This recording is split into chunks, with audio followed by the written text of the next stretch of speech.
mag yore mag bero sekta mar Obila oyango ni jela kata kar twech ma Machakos ni kod midhiero ma kagi kacha ka achiel kuom gigo mofwenyore en ni Obila mag kuonde twechgo kode saute manie jela kiwuon. Obila mano yango wachno lero ni gisebedo ka gichulo omenda mag ot kata obedo ni utego nitie e jela. Jatatije Kenya Law Reforms Commission Josh Dache mena achiel kuom jokanyo apuno owacho ni gibiro rakore kod jogo ma yako lope. Jatatije jela ma Machakos Abdiwili Abden to ywak ne piny owacho koyango ni midhiero mag kale gin kaka chal marach mag udi, lewni mag tich, mag uniform ma ok oromo, richo mag yore wuoth nikech onge gari e kind mamoko. The 101 staff that I have, sir, only 49 are staying inside here. The rest are residing outside where they are paying rent, sir. I think we will get that from them when they'll be presenting their cases. Today we have been having discussions with the prisons officers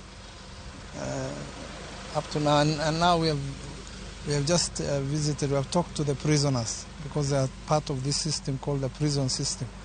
You remember very well that the president had appointed a task force on the terms and conditions of service for prisons officers and police officers, and that includes also the prisoners. So we've just finished with the officers.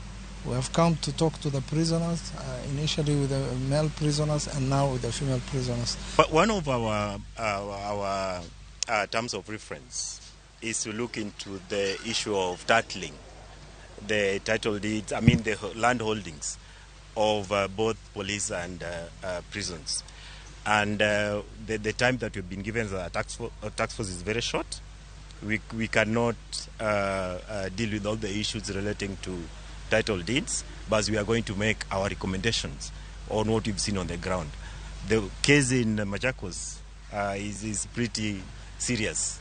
We've just been hearing of land grabbing, but today that is another level of land grabbing, and that we are going to take that very seriously. We have taken photos just to demonstrate that those